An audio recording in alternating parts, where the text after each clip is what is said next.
whatever God does is permanent. And I want you to begin to embrace every aspect of your life as permanent. Amen. And I believe yesterday was a blessing. Amen. Yesterday we were taken to Noah's Ark for us to have an understanding that we needed to be responsible. We needed to trust God. And then also, everything God does is sustained in structure. And I believe that for us to last, we need to have very strong core values to be able to last. Everything and anything God builds is for the long term. So you've got to understand that your life is not just temporary. That is why even death does not stop you, because He's the God of the living and also the God of the dead. So you don't change gods when you even leave this earth. It's the same God. That is why it is fearful if you hear scripture says it is appointed unto a man once to die and after death judgment. Because when you die, he's still your God there.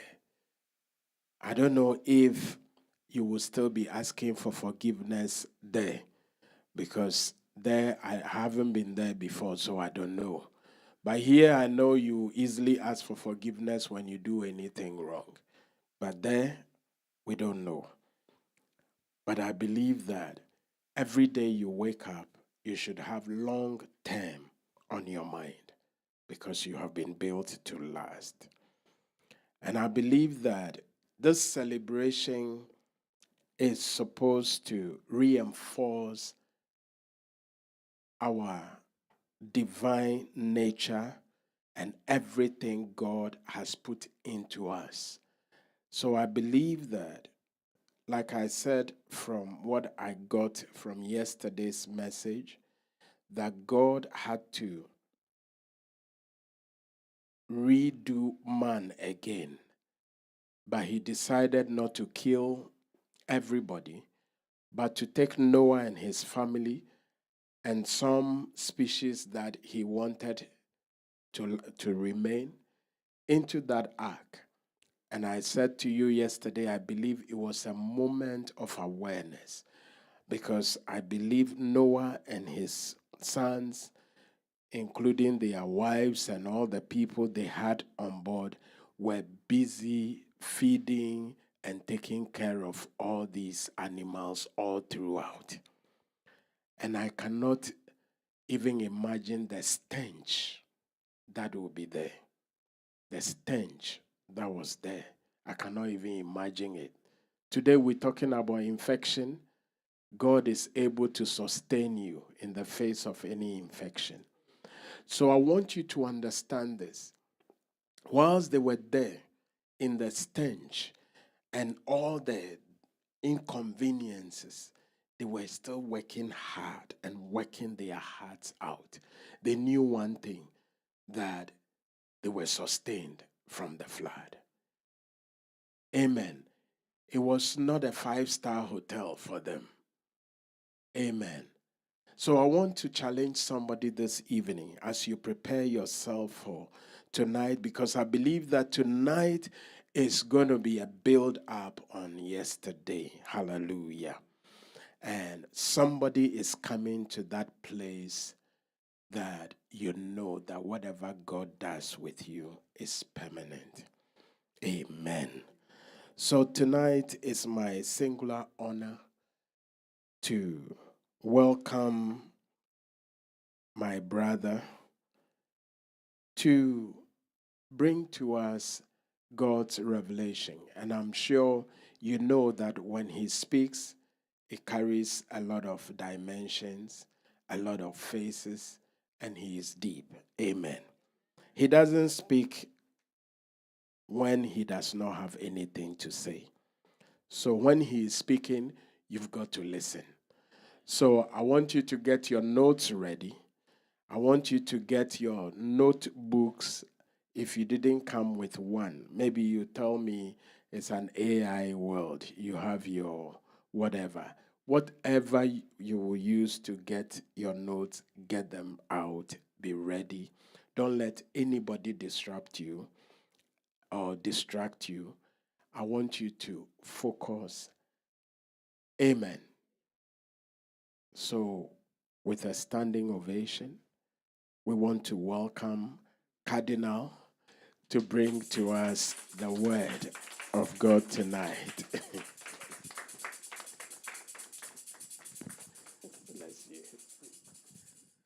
Bless you, Bishop. Please be seated. Please be seated.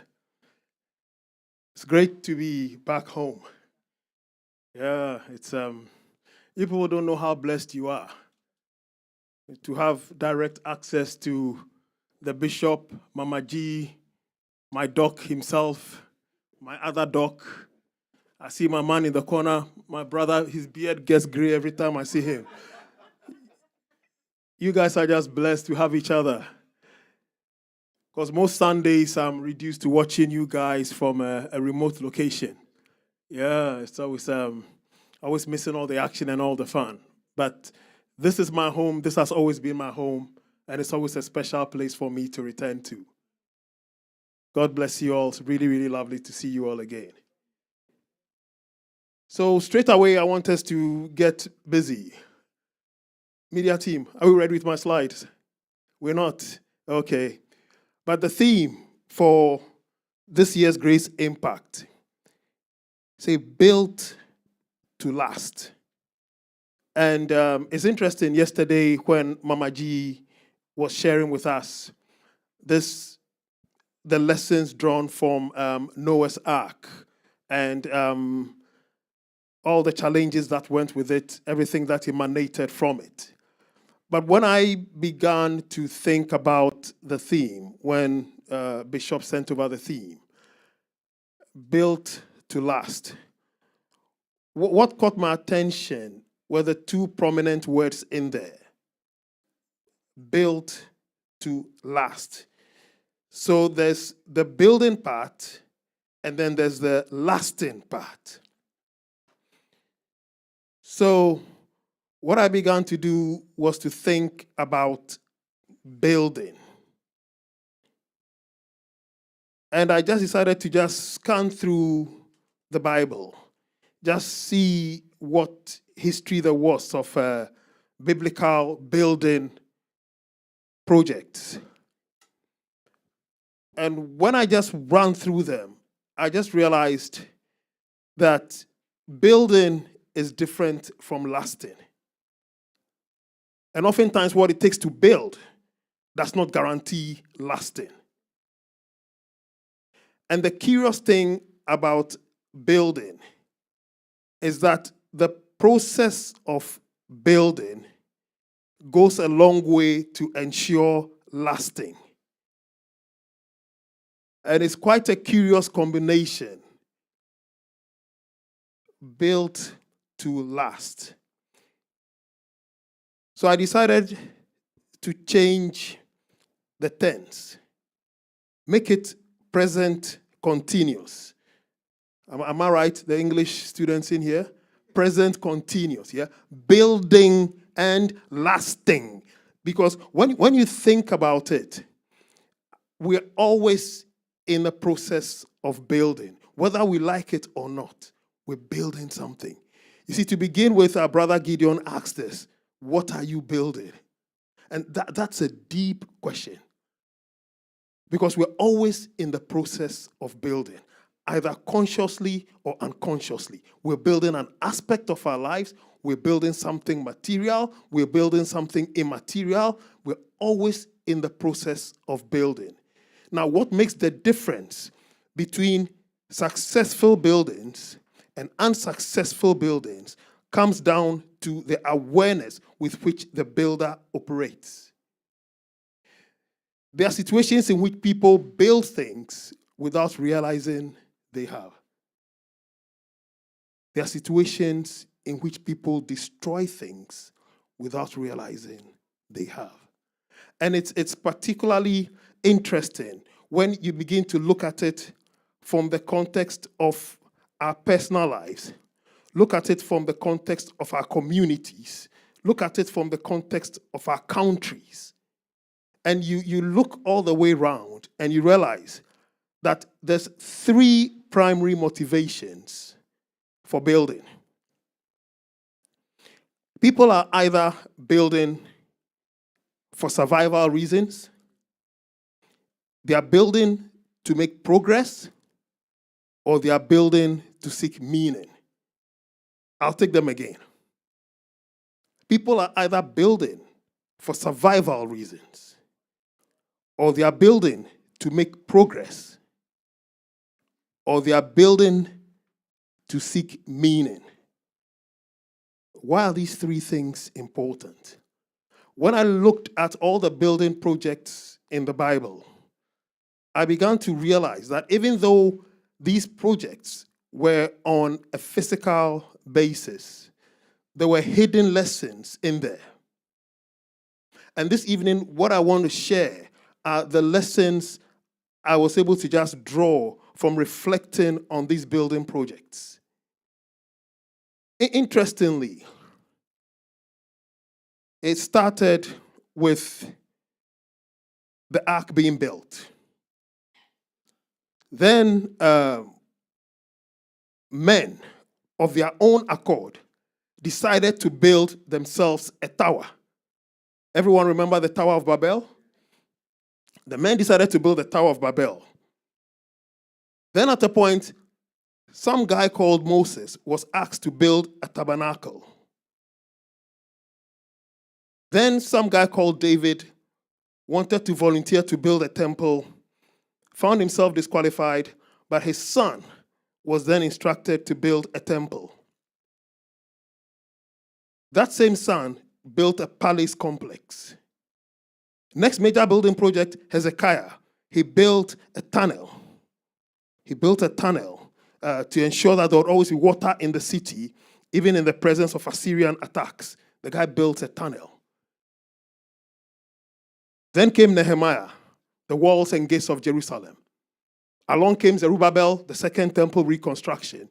And interestingly, then came King Herod, built a temple mound, built a famous harbor, built a famous fortress.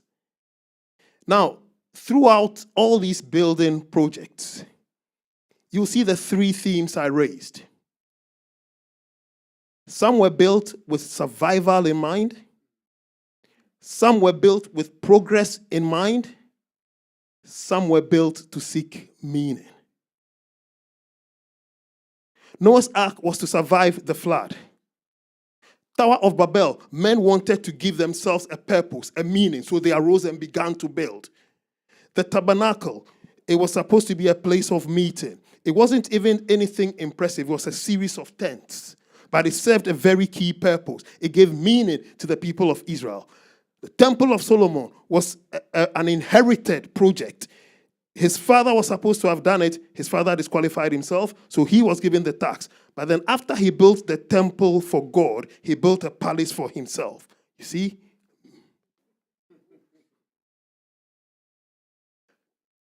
Then came Hezekiah. We'll come to Hezekiah later because he's a very interesting character. Nehemiah, walls and gates of Jerusalem, Zerubbabel, King Herod, not a Jew. Not a Jew, but he built a temple mount.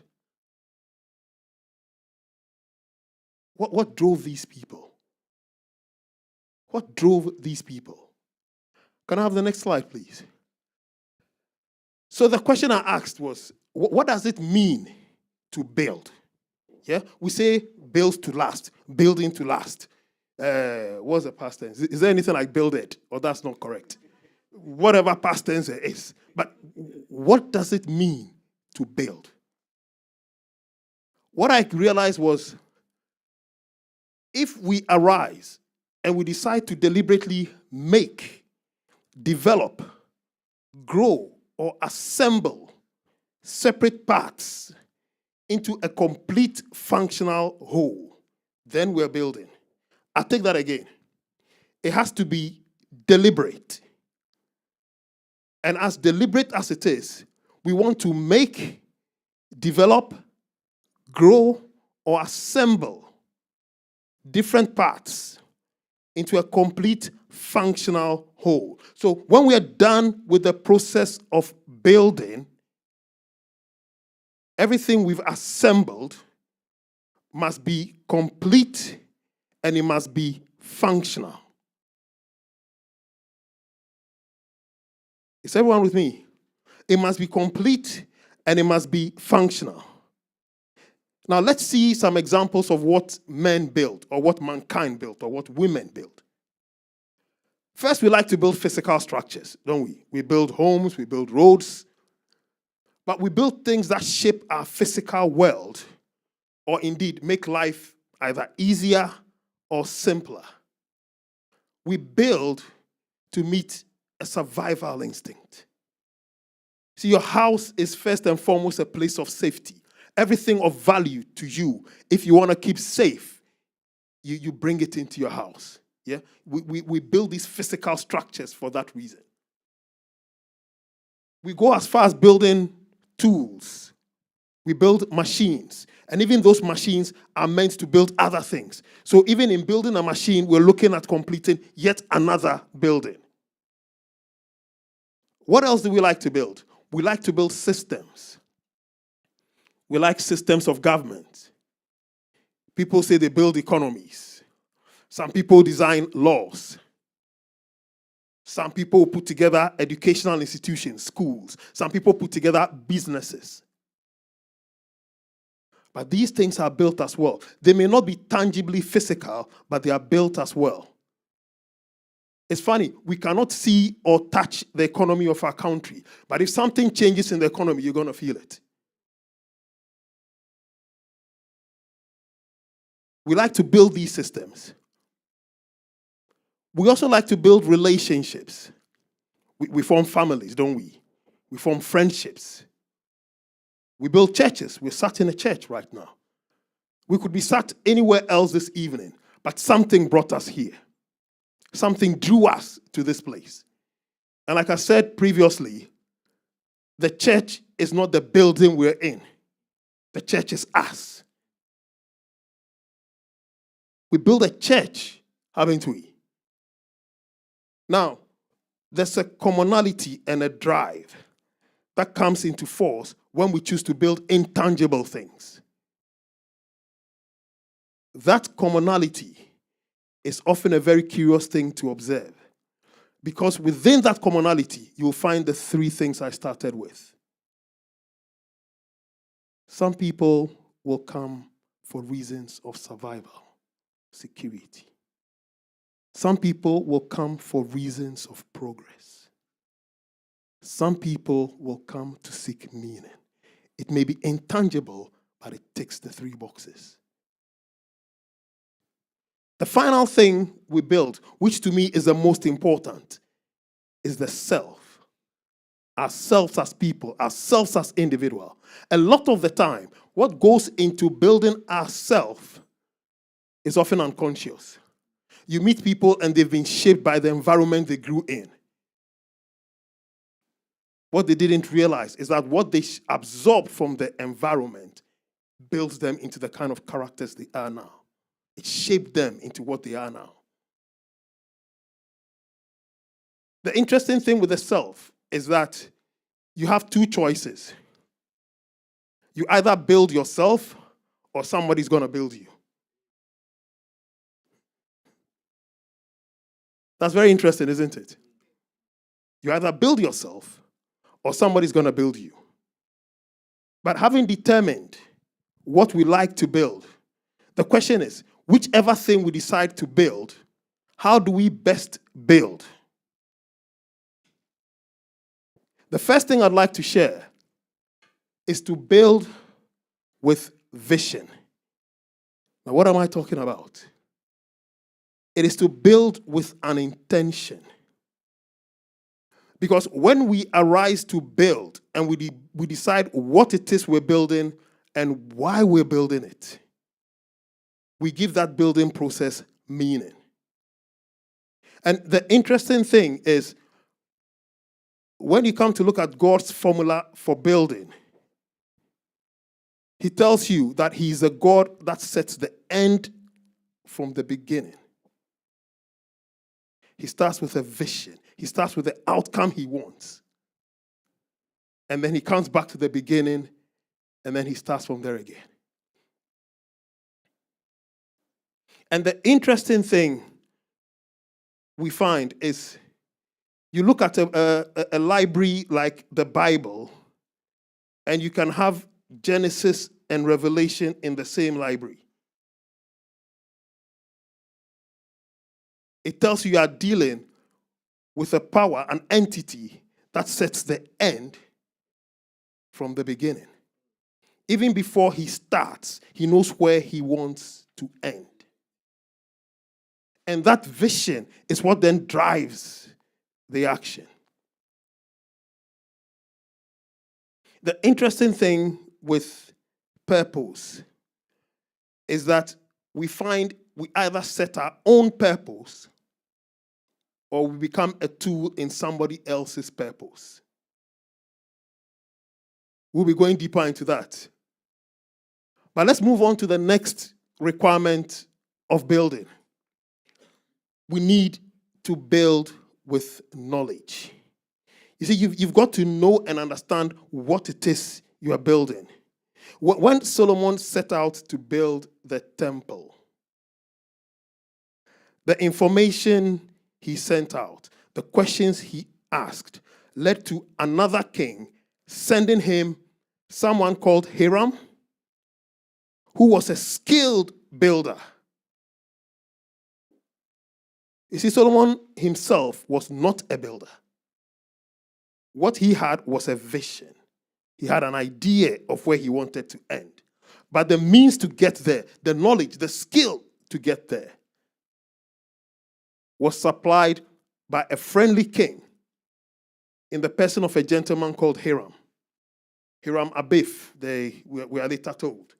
But the interesting thing about observing the process of the building of the temple is that skilled labor was chosen over shortcuts. At a point when you read the narrative, you find that certain materials, certain items that were used in the building of the temple were actually shaped in their place of origin before being transported to the site of the building. That takes skill. That is no accident. Without skill, your best endeavors will fail. That is a harsh reality of life. The vision can be clear, but if the skill to build it is not there, your best endeavors will fail.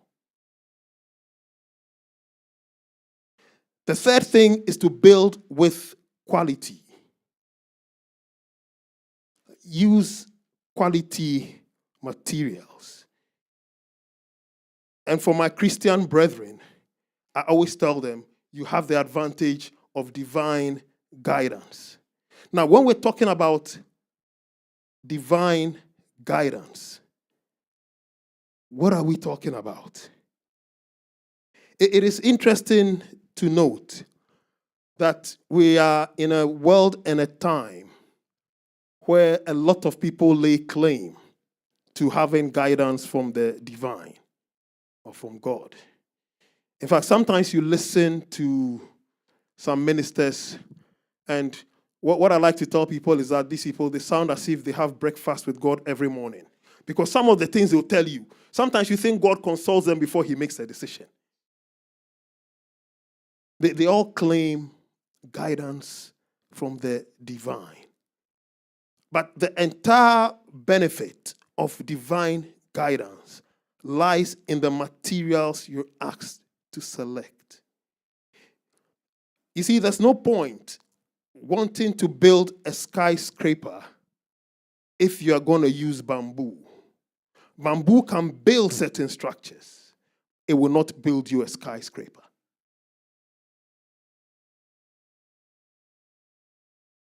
Quality materials.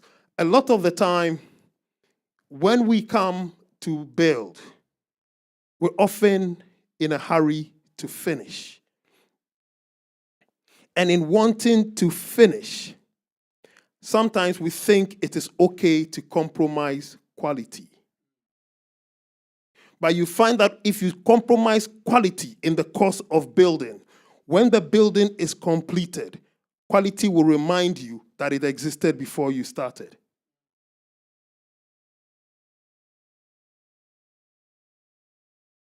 In the book of Proverbs,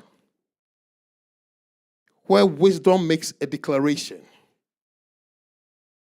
wisdom essentially tells us that she was with God in the beginning. You see, when the whole creation process started, wisdom tells you, I was there. That the whole process of creation began with wisdom. It began with quality. The interesting thing I find about the biblical narrative of creation is that in the book of Genesis, where you have the most direct reference to creation, there's barely one chapter there. Yeah? Barely one chapter. As you begin to go through the rest of the books, you begin to see clues and hints here, there, and the other. You join them together, and an interesting picture emerges. We'll come back to that as we travel along. The next thing about building is to build with a team. Few successful building projects have been completed on an individual basis because it is just not possible to know everything there is to know. It is just not possible to know how to source every material you require. It is just not possible to have every resource in yourself as an individual. The forging of strategic partnerships, teams that are in collaboration, teams that are working together towards one common aim, is a key way to ensure that what you build will last. A lot of the time, the ego wants us to put ourselves in a position where we say, I did all of this by myself. I did this by myself. Yeah. And then the ego is there. I did this by myself. But even when you come across people who claim they did things by themselves, if you watch them carefully, you realize it was a team under them that did most of the work.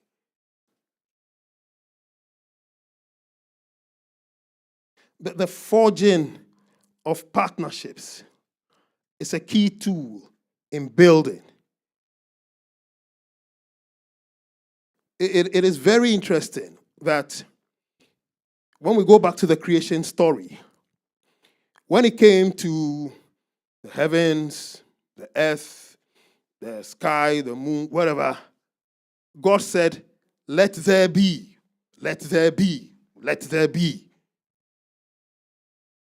When it came to you and I, however, he said, let us. You see the difference? When it came to what was to be built with a meaning, when it came to what was to be built to last, he said, let us. Partnership.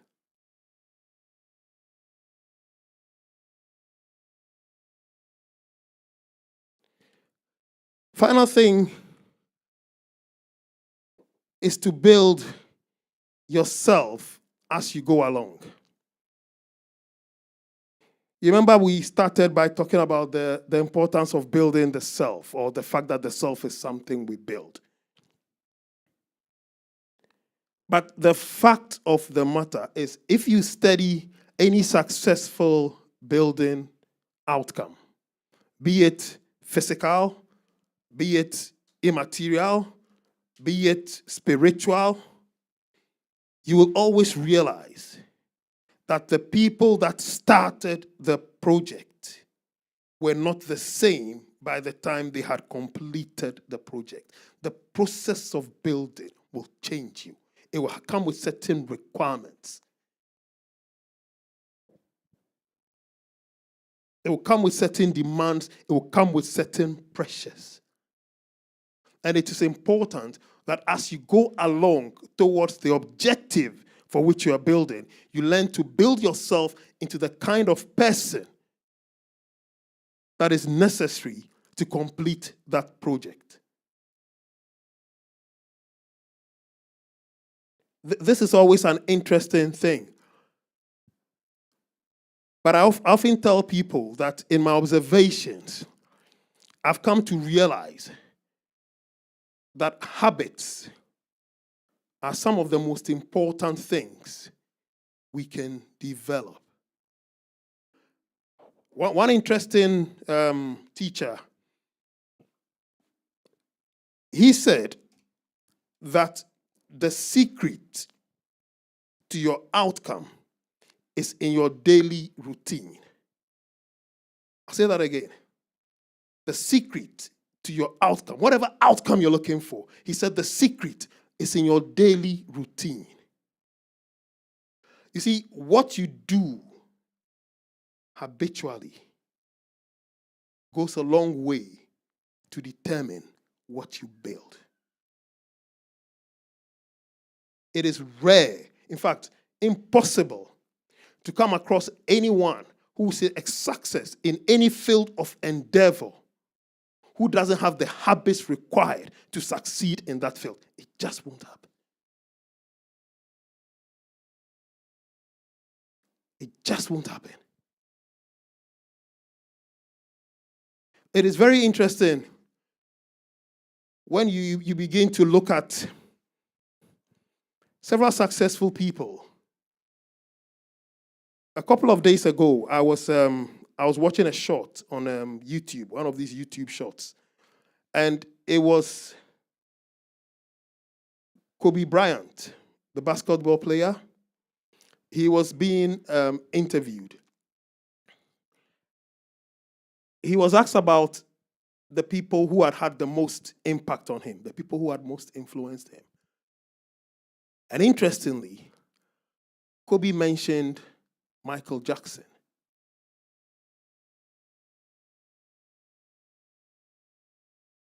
Kobe is a basketball player. Michael Jackson is an entertainer. Where's the connection? Where's the connection? Kobe said he learned how to work hard by observing Michael Jackson. So I was curious. I decided to find out what exactly was Michael Jackson's work ethic like. And then things began to emerge. I discovered that in doing the practice for the video of his first multi-million album, the album Thriller, for 8 days running, Michael Jackson put in 4 hours of practice every single morning. 8 days running. Has anyone seen Thriller? You see the video? You see all the action and activity, and imagine doing that for 4 hours. When we're in school, we try to imitate that thing. Within 30 minutes, you're tired. The man did that thing 4 hours, 8 days running.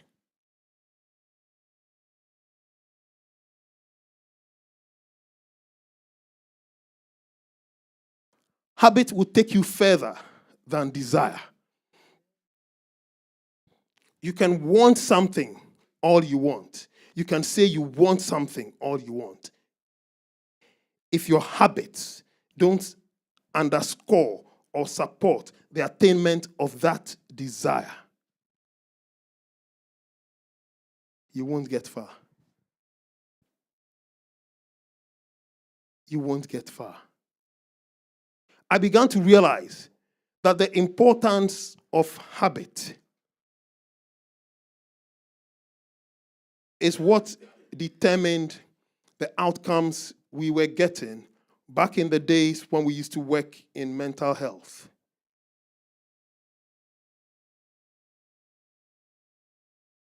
They would bring in these patients. They would come on the unit. Would work with them. Would get their system clean. Would try and get them to have a positive outlook in life. Would do all that work. Then we discharge them.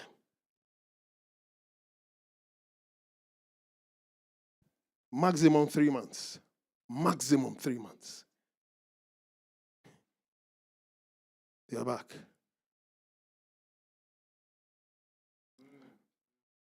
Maximum 3 months. They are back. You begin to talk to them. You begin to observe them. You realize you may have taken the drugs out of their system, but you haven't changed their habits. You take them back into the environment, the habits will drive them back where they came from.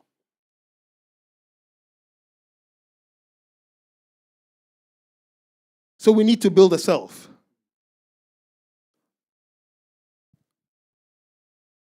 And let's talk more about building. My team is one step ahead of me, but it's okay. Let's keep going. Let's talk more about building.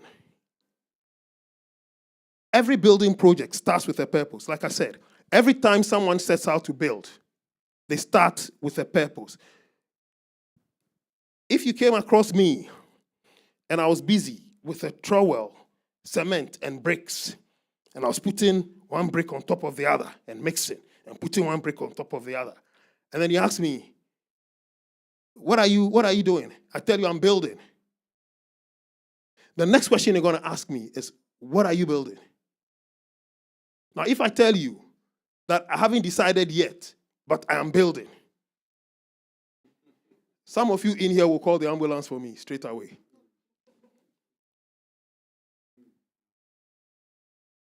But if you ask me and I tell you I'm building a wall, then your question becomes, how is what you are doing leading to the outcome you say you want?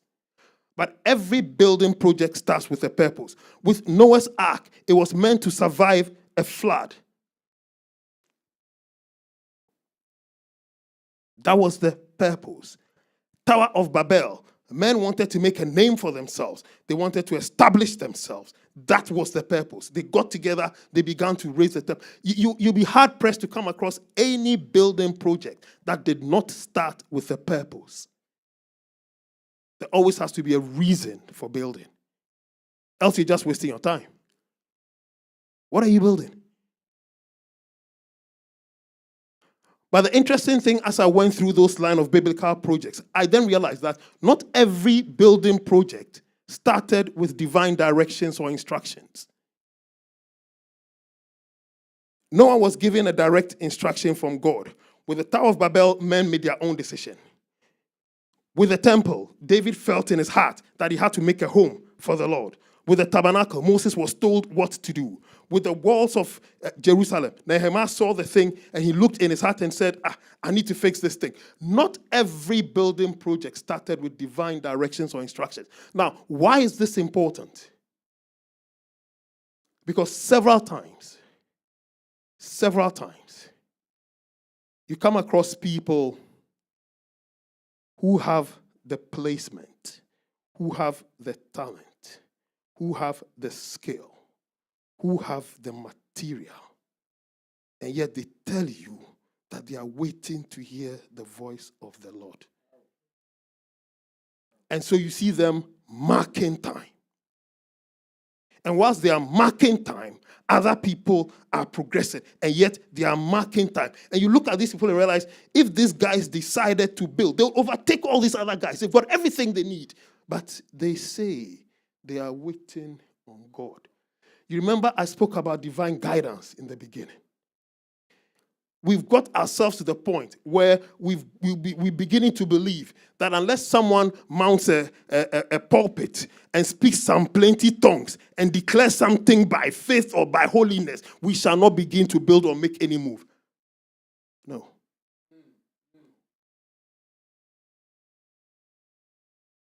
No. Matter of fact, see, it's, it's interesting. One of my very good colleagues, she's a historian. She's a very funny lady, yeah? She tells you she was born a Muslim, became a Christian, and made herself a free thinker. That's her history. But she's a historian. And a very interesting thing she likes to do, I suppose that historian in her comes across. She will list prophecies that she's heard some of these men give, yeah? These ministers, these men of women and God. She will list the prophecies, yeah? And then she'll tell you, hey, this thing was prophesied that day. We are 5 years from when that prophecy was made. Where is the material? Where's the thing? Where's the thing the man prophesied? Where's the thing from that prophecy?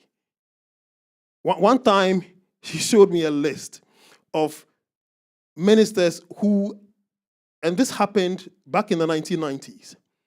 They said that Africa's time had come, and it was time for Africa to dominate the world. Look, one of them came to Ghana and said, if he said what? If you look at the shape of Africa and you turn Africa on its side, it looks like a gun. So God is going to fire a bullet from Africa, and Africa will take over all the world. Blah, blah, blah. 2026.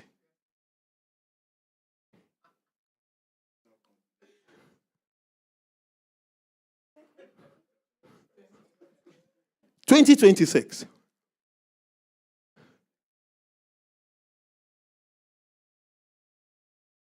How many times haven't they told us the world was coming to an end? People sell their goods. People get ready. Look, I remember when the year 2000 was coming. First they said there was the Y2K thing, and then the world will end, and then the Kominini. Look, I stayed awake till 2 a.m. I didn't want to sleep because they said the thing will happen at 12 midnight.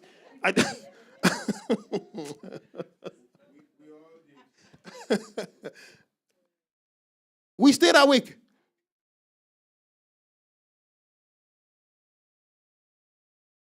We are still here.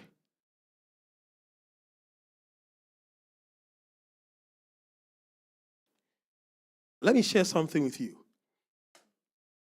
Stop believing that God has to talk to you through other people. There are no barriers between you and hearing God. Stop buying into that lie. Where people just go and subject themselves to some interesting forms of slavery, and they are prophesied in all directions. Look, don't miss tomorrow, because tomorrow we're going to look at something very, very interesting. Don't miss tomorrow, please. We're going to look at something very, very interesting. But look, people subject themselves into all kinds of situations, and they are prophesied into all kinds of things, left and right. And you ask them, given the amount of time you spend in church and the amount of time you spend in prayer, is it not possible for God to talk to you? What have you done? Why won't God talk to you?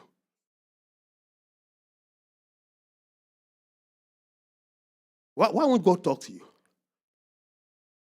But your average Christian believes that a prophet has to come and talk to them before they begin to build. They're often there with all the materials they need around them. They are waiting for some prophet to come and tell them something before they start what is right in front of them. But interestingly, there was this man, Saint Francis of Assisi. I don't know how many of us have heard about him, but he's very well known in Catholic circles, yeah? Catholic and Church of England circles. Saint Francis of Assisi. He said, I have found out that you start with the necessary, and then you do the possible.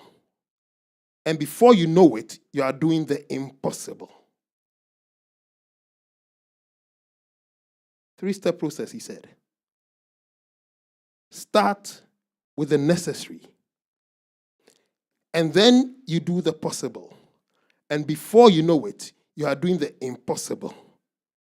And then I turned and I began to look Where can I see this evidence? You know the interesting thing I discovered? The non-Christian people, they follow these steps all the time, and they succeed big time.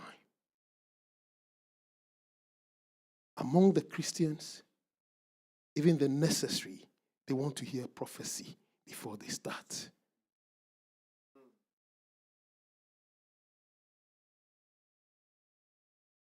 Whatever God has put on your heart, talk to God about it and start. Start. We are not in the days when voices stand up from heaven.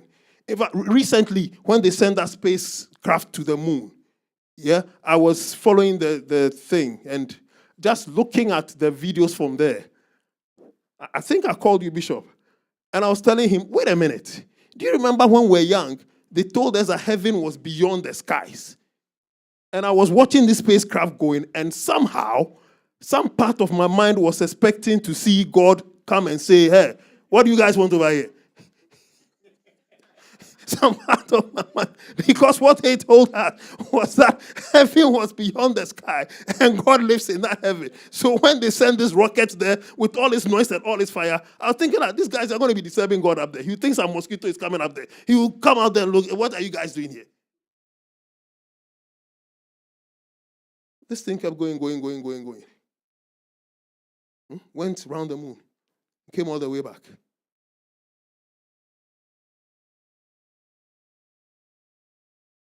God is not some distant being who lives away from you behind some cloud, sitting in on some throne and some white. He's in you. Yeah? When he formed you from the dust of the earth and he breathes into you, he's in you. Whatever he's laid on your heart, start. Am I talking to somebody? Yes, sir. Building is a process. It is seldom instantaneous. Sometimes I wish it was.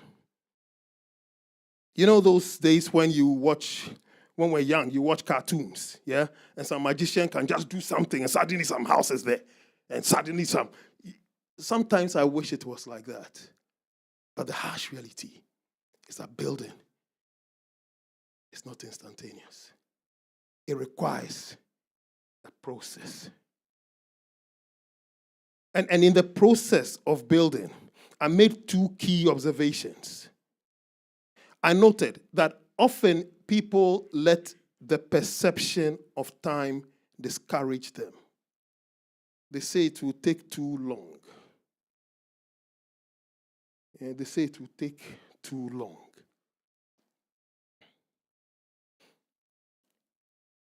Years ago, there was this group of people I was working with.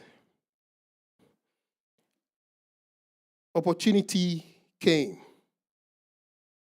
to be seconded on a course that would make them professionals in that field of work.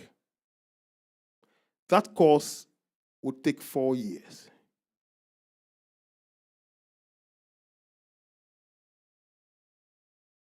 Some of them said it would take too long. 4 years for them was too long. Some of them took up the opportunity. These opportunities, they came in the year 2006.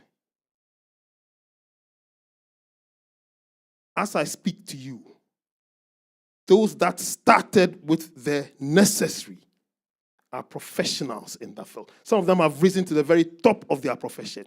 Those that said it will take too long, they are still where they are, waiting for something that will not take long.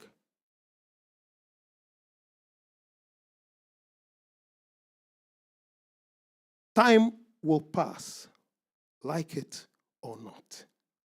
Where time finds you depends on what you build as time is passing. Time will pass, like it or not. When I was teasing my brother here, I was talking about his beard becoming gray. When I first met my brother, his beard was all black. Today, the beard is gray. There you go. Pastor Safu's beard is going gray as well. Time will pass, like it or not.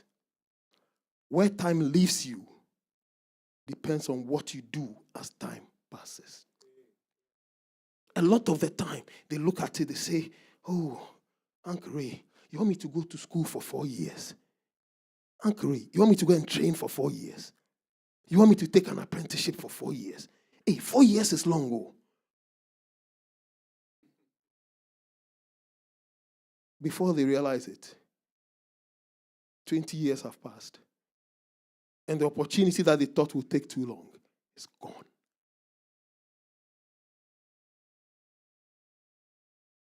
It's human to want things to happen very, very quickly. Yeah, some things we wish we could just make them happen very quickly. In fact, interestingly, yesterday night, I was sat with my family in our living room, and I was saying, hey, I just finished listening to Mama G, and I was telling my family, hey, tomorrow I have to be in Sheffield. I wish I could just fly there.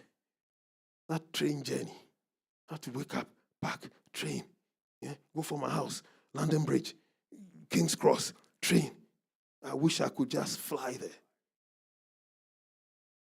Yeah, it's human. But the fact is, some things require time. Do not rush it. See, this is one key reason why some people get suddenly rich, and you come back to them after 10 years, and they are worse off than they were before they became rich. Because what time and process had to teach them, they did not learn.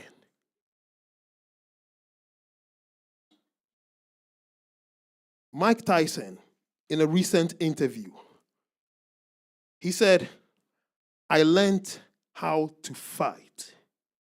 I did not learn how to think. So he went from the heavyweight champion of the world to being flat broke. And then he started again. This time, he didn't need to fight. This time, he needed to think. How many people know Tyson is a millionaire again? See? The passage of time, process, it teaches us certain lessons. You might want to avoid them. But the problem with avoiding what you need to learn is that when you get to where you were wanting to get to, what you did not know is often what pulls you down. Years ago, there was this jailbird. They called him the lottery lout. Yeah, he went to jail, he came out of jail, and then he won the lottery. Boom. And got very wealthy all of a sudden. He was all over the newspapers and everything. Within 10 years, the guy was flat broke.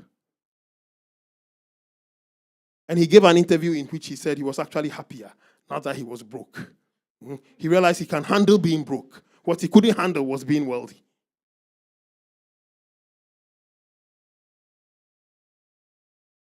Don't rush what requires time.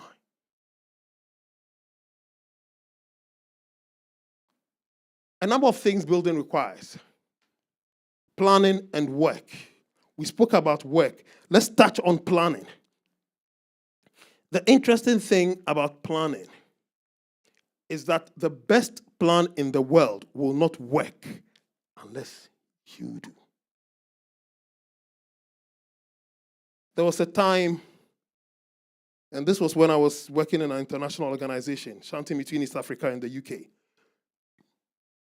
There was a project that had to be completed.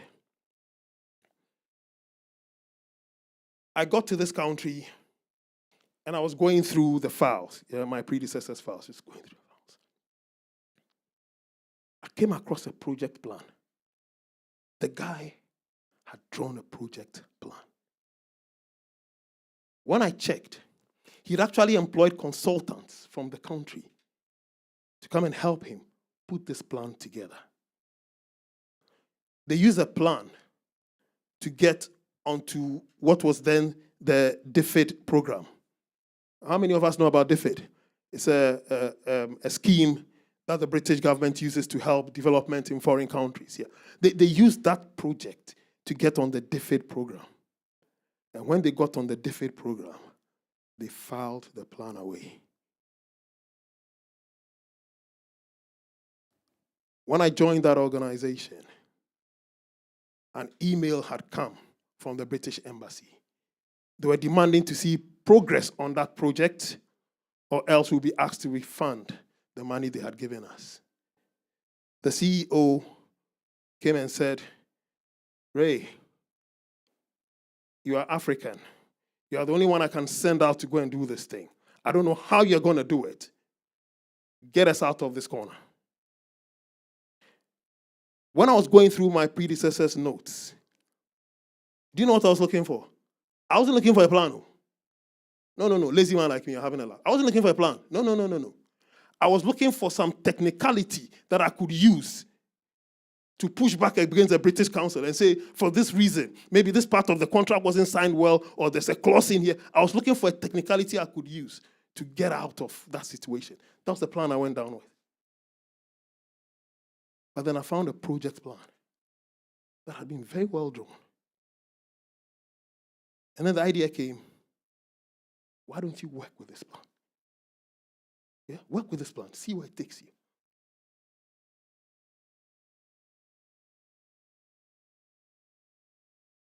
Long story short,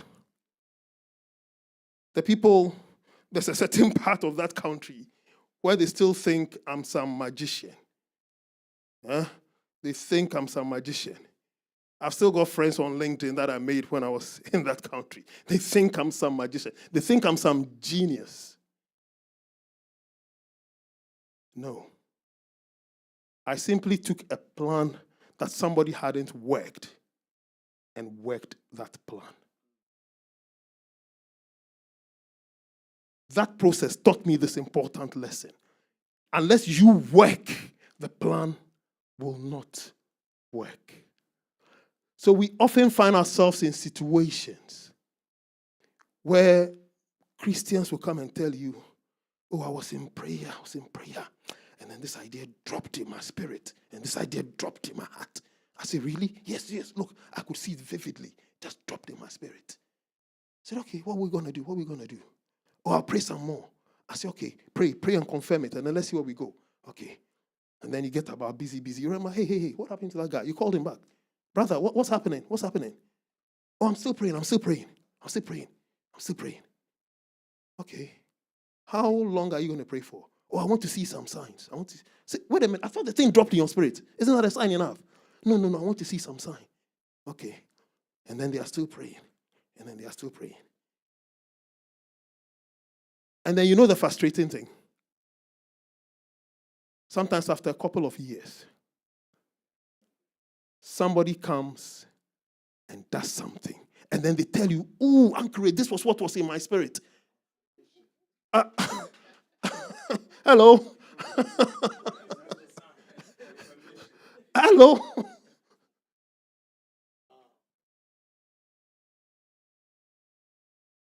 There are several of us who've thought about something, who've thought about ideas.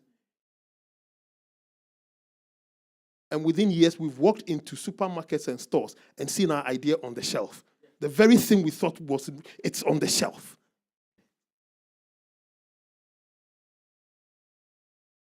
The difference.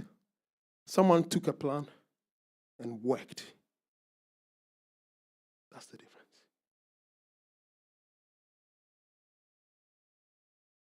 Knowledge and skill. This thing about skill. See, it's interesting. There's a passage in the book of Proverbs where it tells you that you see a man skilled in his work, he shall stand before kings. You remember I told you that when it came to building the temple, Solomon was sent Hiram. The king that sent Hiram to Solomon told him he is skilled in every manner of building. The thing about skill is that once you master a skill, the world will make room for you. Point blank, period. I have never come across someone who is skilled who's ever short of opportunity. I know Gen Zs might not know a man called Bernard Tapie. But in the 80s, this was a French man. You remember him? He used to own Olympique Marseille, the team Abedi Pele used to play for.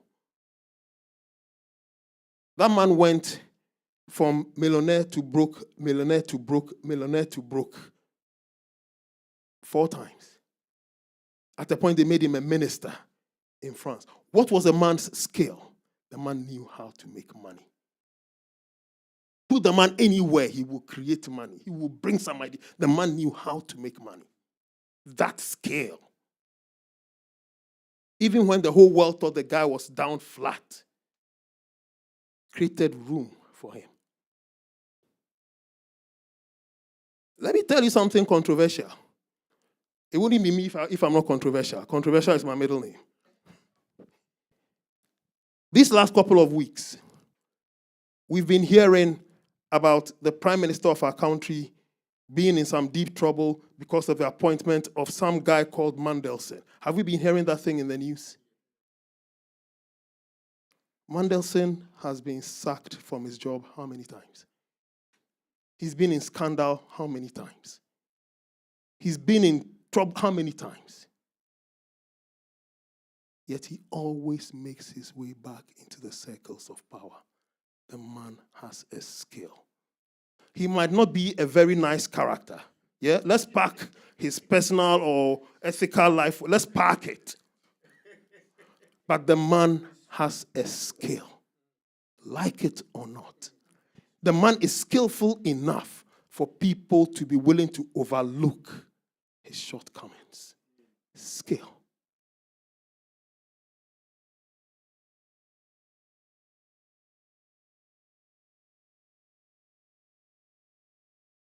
And for me, this is where I think they left something out when they were educating us, yeah, particularly back home in Africa.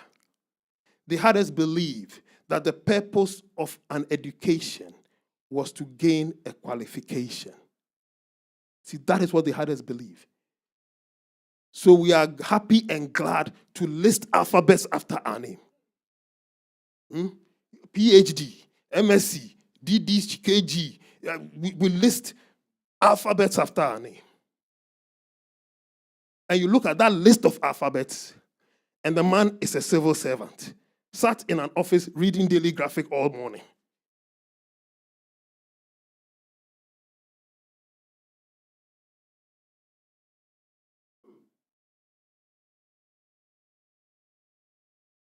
And yet we have people who started hawking newspapers in the streets, establishing business empires. And sometimes these PhDs go looking for that man. They go looking for him to give them job.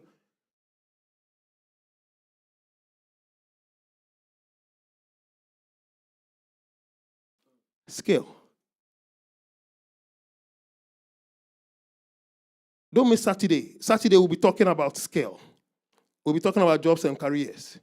The work this man has given me this weekend, it says, only God knows.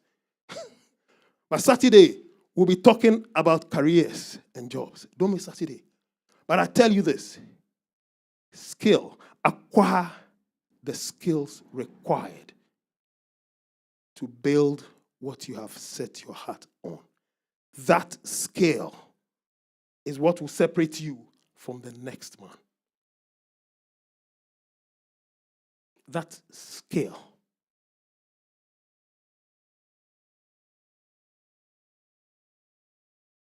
Building requires the right connections. We already spoke about teamwork, relationships. But when I come to talk about relationships, in fact, Bishop, I think we need to do a session on relationships. Yeah.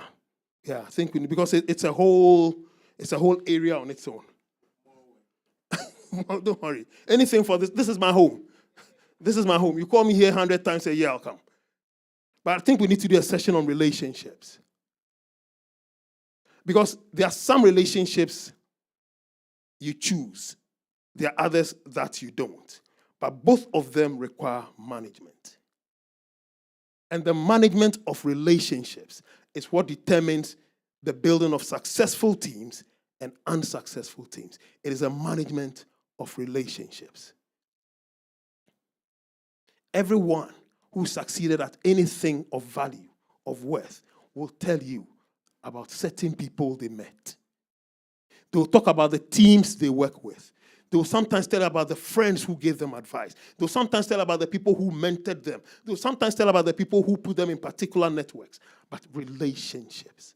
Relationships open the doors.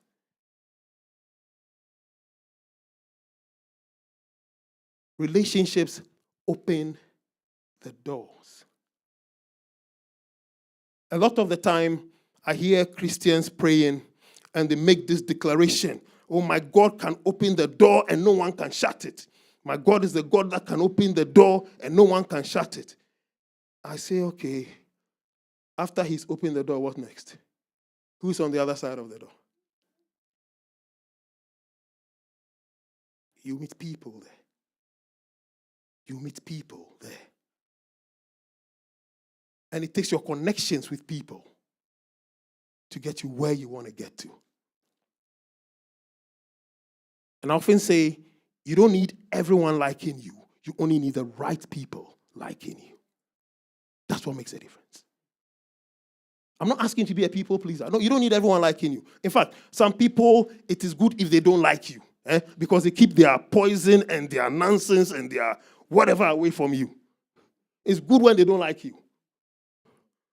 I don't know how many of you have had this experience, but where you have someone that at a point you considered a friend you were always with, in spite of all their nonsense and all the trouble they were making, and one day something happens and the two of you decide to go your separate ways or you are forced apart, and you walk, and you realize, actually, life is better now that that guy is in there.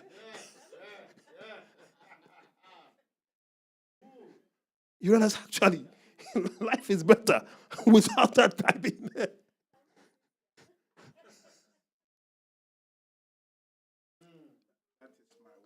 You only need the right people liking you. You don't need everyone liking you. But relationships are important.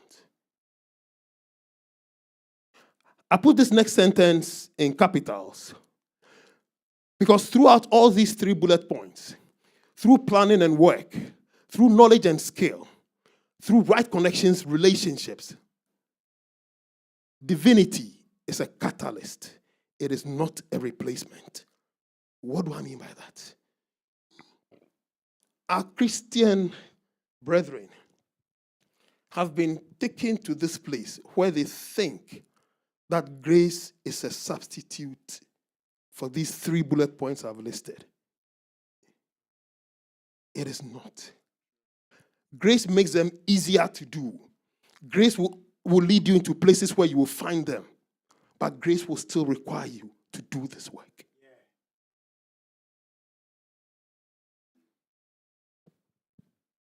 I always use the example of Jesus. If there's anyone who had grace, it was Jesus. Who would have had more grace than Jesus the time he walked? Who would have had more grace than him? If there's anyone who had grace, it was the man Jesus. But yet, when it came to the fulfillment of his mission,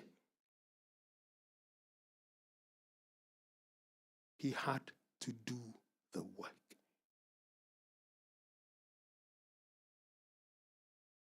Critical moment. He takes 3 of his most trusted companions. He takes them to this garden.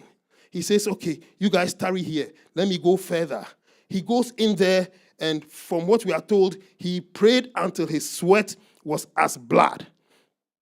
He comes back to check on these companions, hoping that they'll be backing him in prayer. Now lie. Now sleep them sleep. He found them sleeping. When it came to the critical moment, he had to do the work on his Grace might carry you, but it is not a replacement. Grace might open the doors, but it is not a replacement. I come across people who are sometimes very gifted, absolutely gifted. And they rely on that gift to the point where they think that they do not need to do anything to maintain that gift. What I tell them is, that gift you got by grace, but the work to develop the gift, you're going to have to do. Where you see grace and hard work combining, you see genius emerge. It was interesting when I was looking at, after I heard the Michael Jackson practice thing from Kobe Bryant, I went to check Kobe himself. That man is on record for training 6 hours a day. 6 hours a day.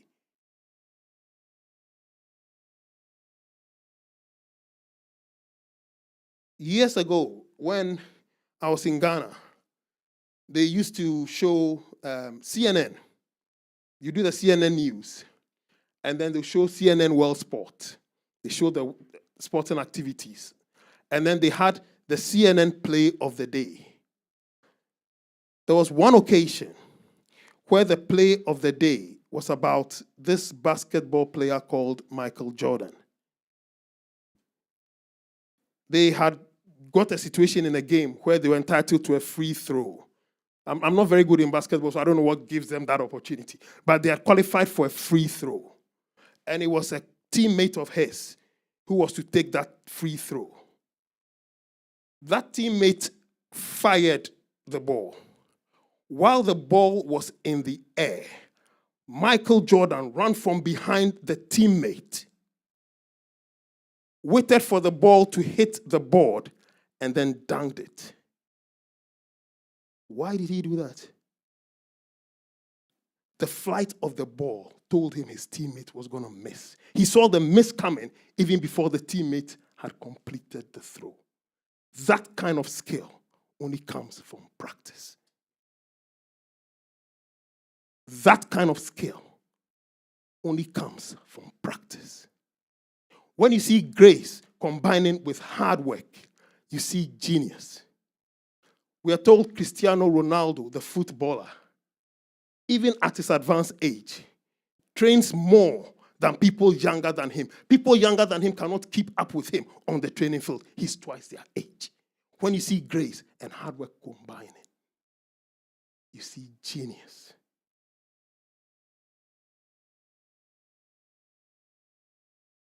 Grace is not a replacement. I wish it was. By the grace of God, we all want to succeed in some venture, and then by the grace of God. That would be great, won't it? How you go and sleep, and by the grace of God, then something happens. That would be nice, won't it? But I point out to people that even when manna was falling from heaven, they still had to go out and collect it. Even when it was dropping from heaven, you still had to go out and collect it. And on the day before the Sabbath, you had to collect twice.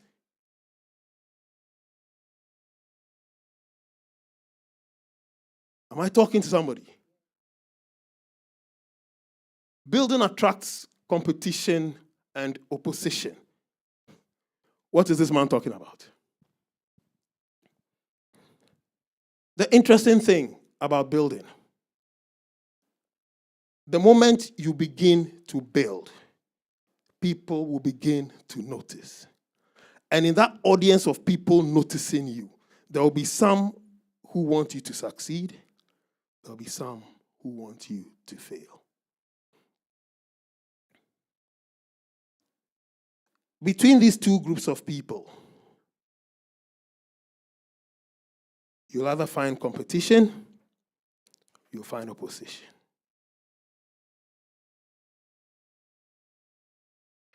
Some might throw an obstacle your way. Some might throw a barrier your way. But as long as what you are building is meaningful, it will attract competition. Because the kind of world we're in now, it's a world where every road is full of traffic. Gone are the days when there'll be certain avenues where there's only one player in the avenue, or there's certain opportunities and only one person knows how to do it. I remember when, in the good old days, when Henry Ford was building his automobile empire, he was the only automobile maker in the US at the time. So boom, boom, Ford. Today, there are cars with names you can't even mention. There are few fields of endeavor where you find yourself a sole player. So along everything you're trying to build, you will find competition. Deal with it. Christians like to think that the presence of God takes away competition. Doesn't work like that. Somebody asked me, what competition did Jesus face? And I told him, if you read the Gospel of Luke, you will see argument after argument after argument. Sadducees will come and say what they want to say. Then Pharisees will follow. Then another group of C's will follow. And any category you can think of. Literally, everywhere along the road, they'll be accosting him, trying to trap him, trying to trick him into saying the wrong thing. One time, they brought that woman who had been caught in adultery. Like, they knew what their law said about adultery. They knew what their law said. But they wanted to trap the man. So they brought the woman all the way to them.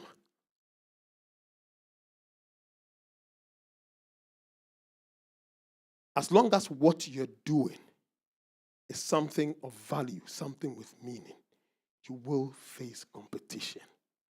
The advice I'll give you,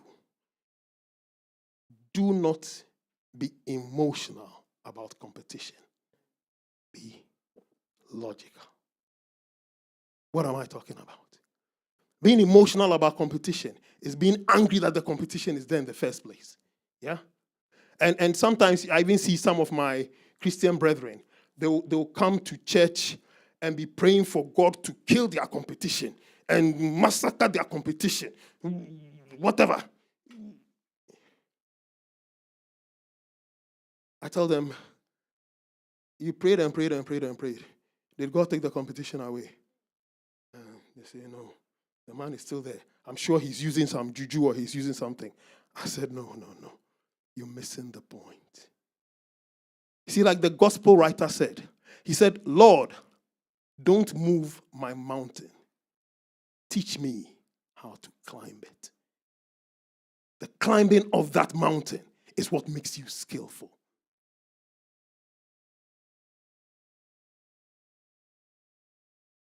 A lot of time we want the mountain to disappear. Because that'll be good, won't it?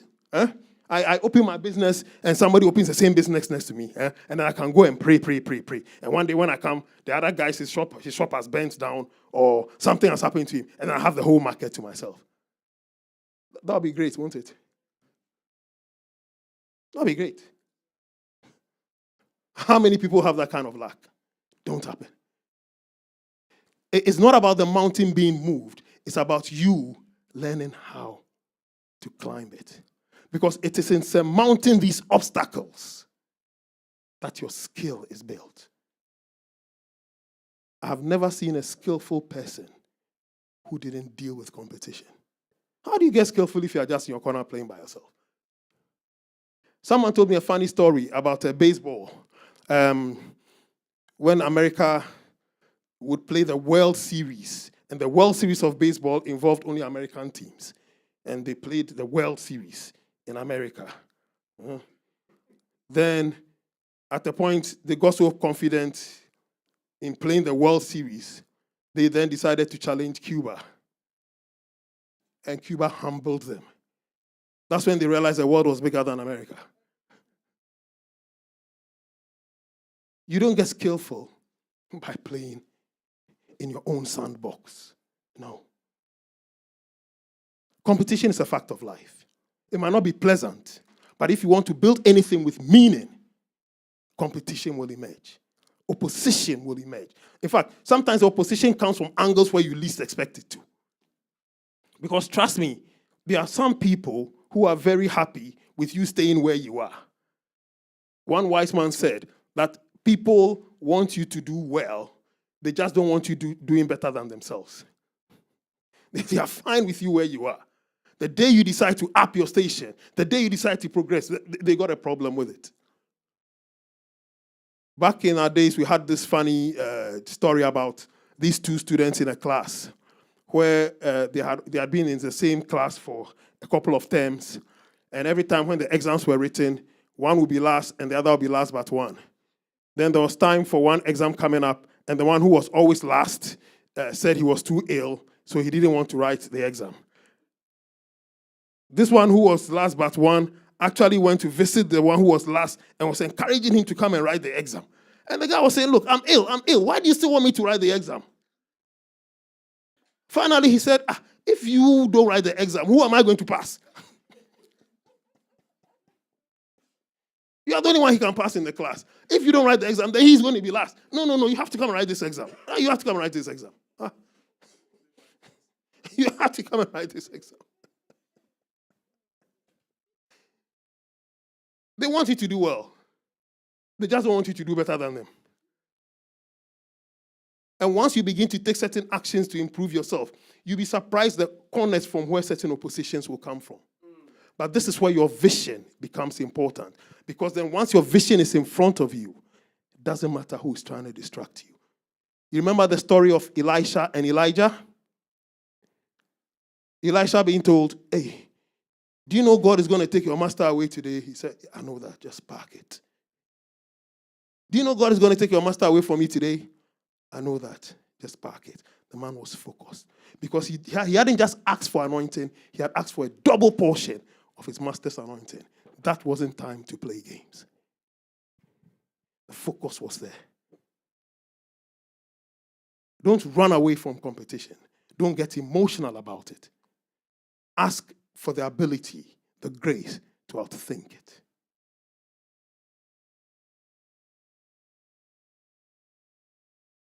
The theme is building to last, or build to last.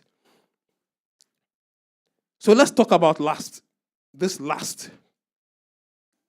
What does it mean to last? When they say something is lasting or something will last, what does it mean to last?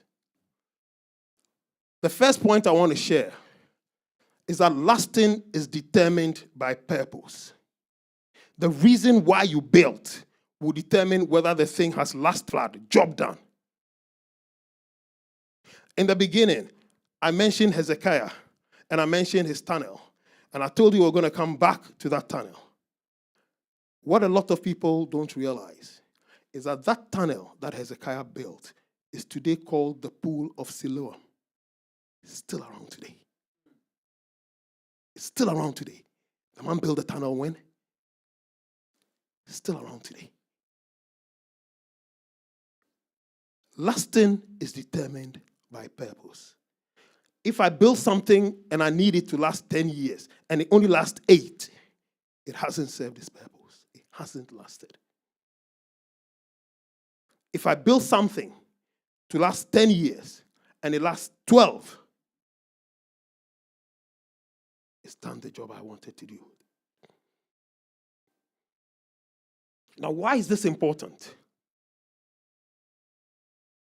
Because if something lasts, it will not fall apart or lose integrity, either when it is aged, when it is disturbed, or under pressure. Don't miss tomorrow. Don't miss tomorrow. We'll go deeply into the second point tomorrow.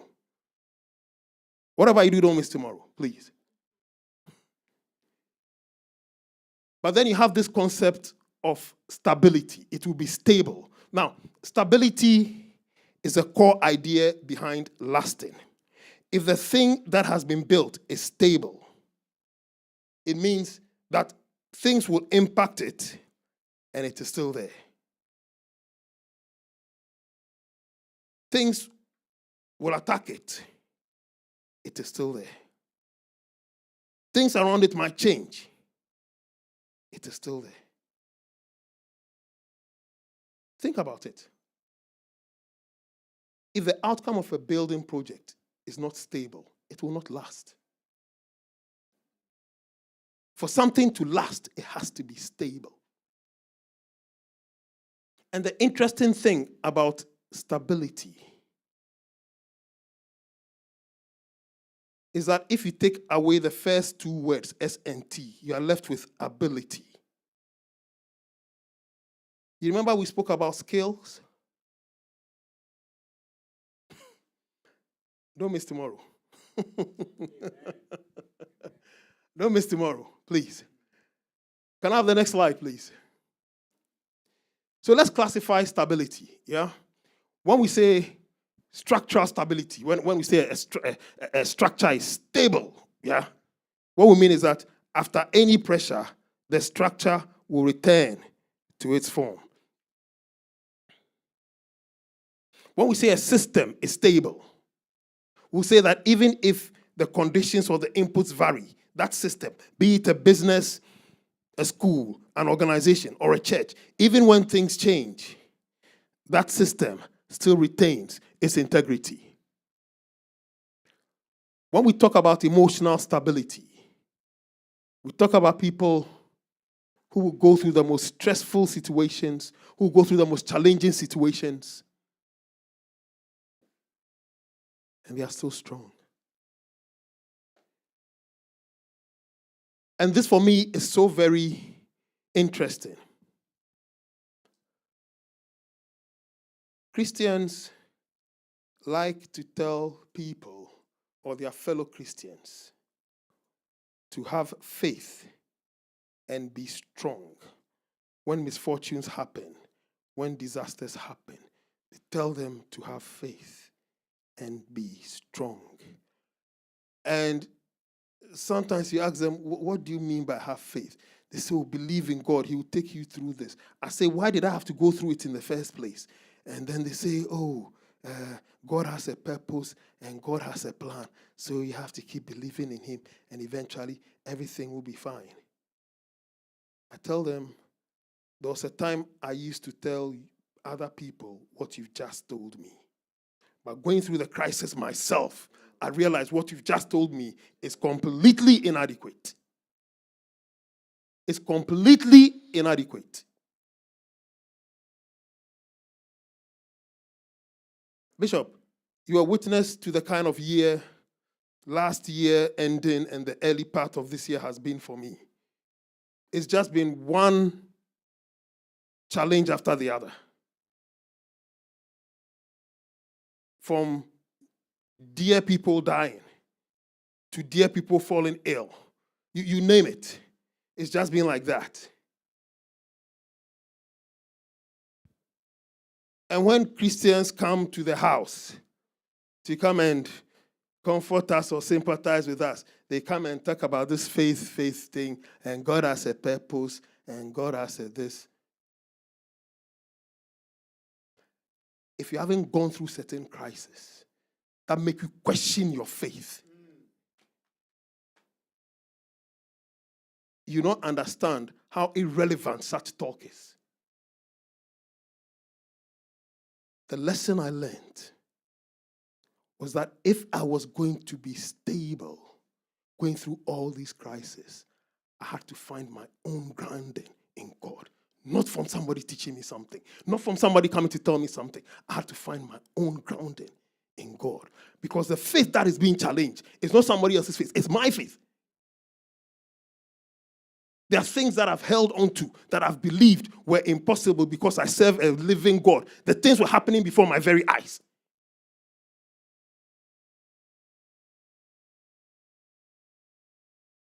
Right in front of me, the things were happening. What prayers didn't we pray? What intercession didn't we intercede?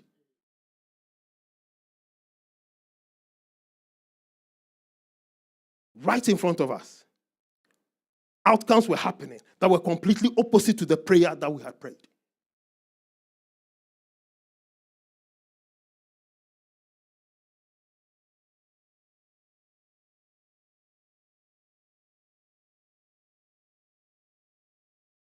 Stability. It's a personal journey. No one can make you stable. You've got to do that homework yourself. If you're going to last in some of these territories, you've got to do that homework yourself. Because when certain crises happen, when certain challenges happen, this business of faith goes from being theory to harsh reality. It's one thing being told about faith. You know this thing they like to read. Faith is the evidence of things not seen. You can't say thank you. They quote this plenty thing. Abraham by faith did this, and somebody by faith did that, and somebody.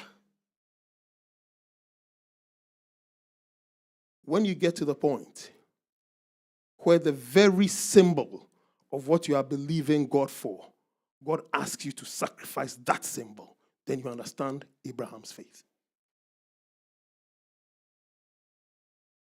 We're not talking theory over here. No. I don't like theory. I don't like theory. A lot of people who push the theory your way, they haven't walked the territory. They will push the theory your way as if it's some solution to something. They haven't walked your territory.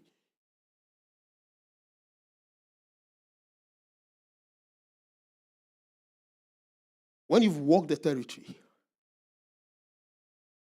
then you understand what is meant by faith. Stability is a personal journey. It's an absolute personal journey. But I'll share this with you.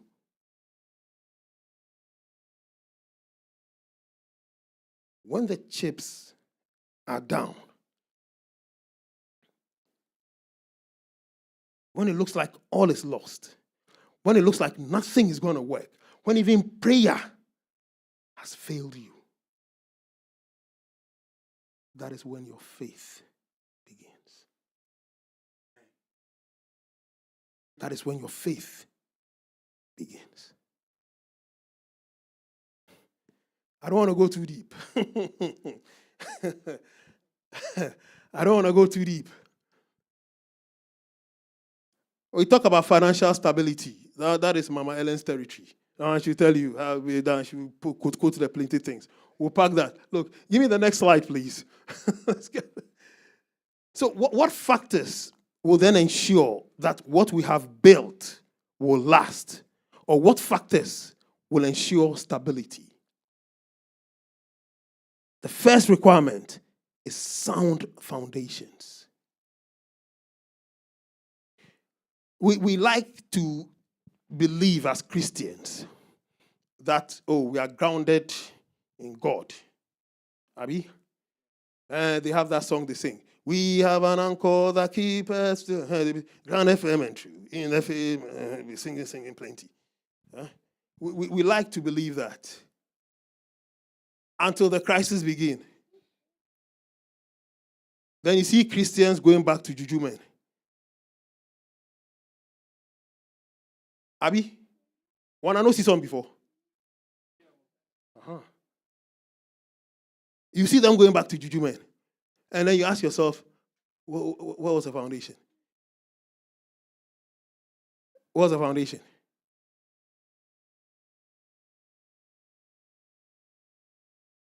Sound foundations is the first requirement of stability. Grounding yourself in divinity is not a case of confession. They say confess and declare and whatever. No. It's a case of hardcore experience.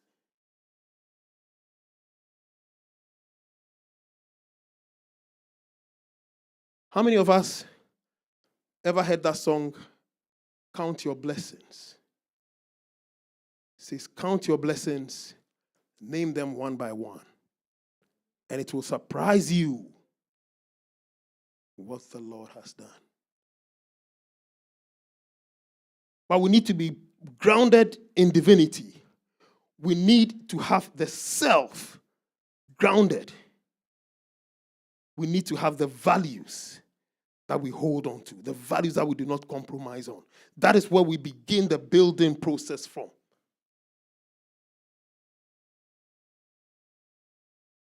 Even if you're building a structure, a physical structure, they always tell you, if the foundation is not good, that structure will come down. Sometimes you see they'll build a structure and the structure itself is not properly built. The structure might crack or whatever. They knock the structure down. They found the foundation is correct. They will build on that same foundation again. See, the foundation. You see the skyscrapers. How high they go. The foundation. I learned an interesting thing a couple of months back. I made this new friend who had been to China. And he said there was a plant that's called the Chinese bamboo tree. There's a very interesting thing about this plant. Apparently, when that plant is planted, when you sow it, for the first 5 years of its life, you don't see anything above the ground. That plant spends its first 5 years laying roots. Yeah? But when it begins to shoot up, it shoots up at a pace that no other plant is able to compete with.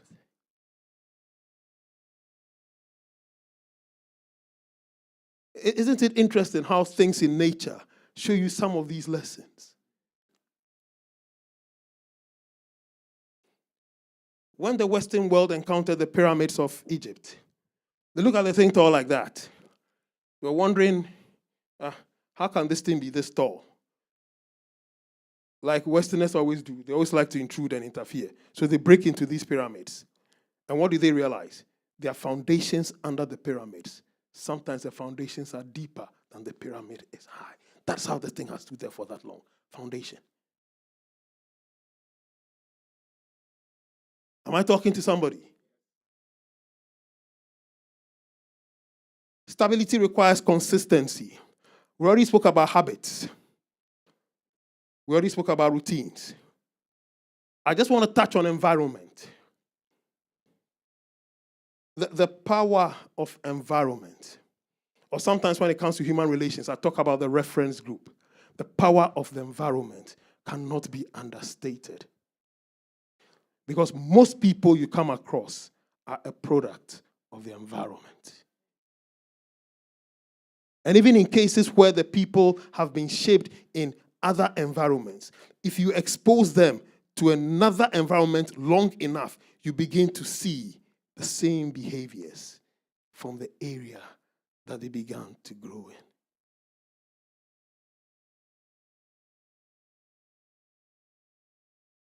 An interesting, funny example just came into my mind right now. You see my son there, my son at the back. Kelquag, Gen Z. When my son first arrived in this country, I could talk to him on the phone and understand everything he was saying. By the time he had been here 2 years, talking to him on the phone was an exercise. Every sentence I say, pardon, what did you just say? The guy developed a Brahmi accent. 2 years of being here, his accent changed. This guy had been to a very good school in Ghana, brought up speaking the Queen's English. He comes to the UK. Within 2 years, his accent is Brahmi. Water. And you know the funny thing with him? When he's talking to you and realizes you struggle with his Brahmi accent, he can switch back to the Ghana accent. Clean.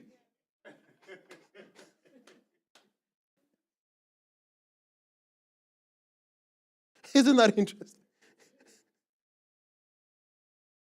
Environment. What's the point I'm trying to make? If you want what you build to last, you choose your environment carefully. You cannot associate with losers and expect to be a winner. It won't happen. Thank you. It won't happen. Sometimes people get to a point where they are very conflicted. They say, oh, but they've been my friends since childhood. I have known them. I said, yes, they can still be your friend. They just do not have to be your reference group. They just do not have to be the people you go back to when you're looking for advice. They just do not have to be the people you go back to when you're looking for influence. They can still be your friends. Abraham Lincoln, ex-president of America, wrote a very interesting article. He said he had a friend in the days before he completed law school and became a lawyer, made his way into the Senate. He had a friend he had worked with in the post office. When he was president, going through the Civil War, one occasion that he really needed to unburden himself to someone, he sent for that friend.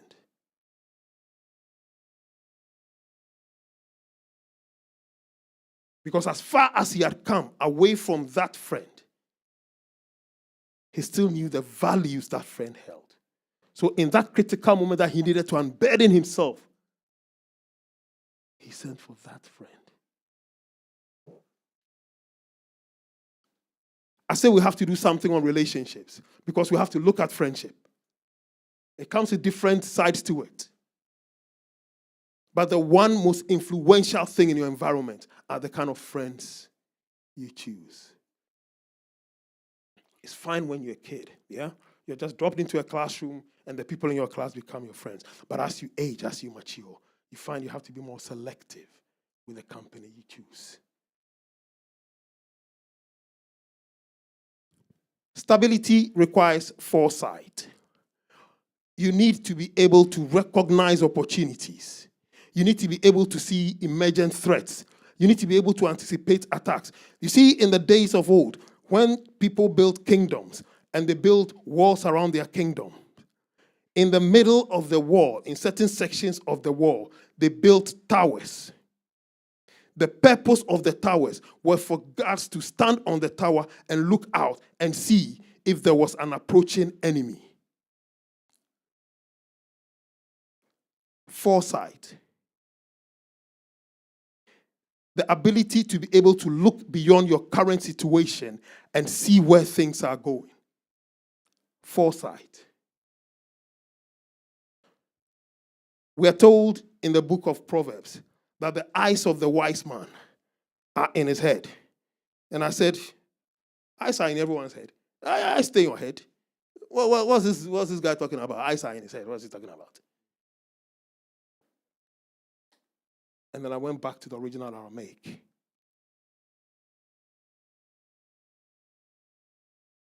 It said the vision of the wise man is held in his head. That's what the Aramaic says. Foresight. If there's one skill,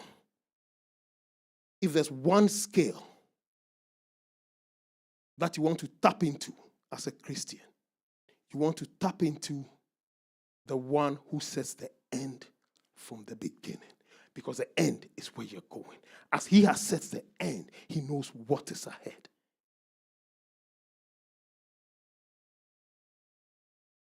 Kings of old paid money for prophets. Today, people still pay money for prophets. Why? It's a foresight. They think the prophet will tell you what will happen. In my field, financial forecasters, they are millionaires, they're loaded. Because they can tell you where the economy is heading. Two things will happen. They'll tell you, with this thing happening here, within 4 or 5 years, we expect to see this thing here. The person has that foresight. So he begins to prepare for it to happen. By the time it happens, no one else is ready. He is the only one ready because someone has given him that foresight.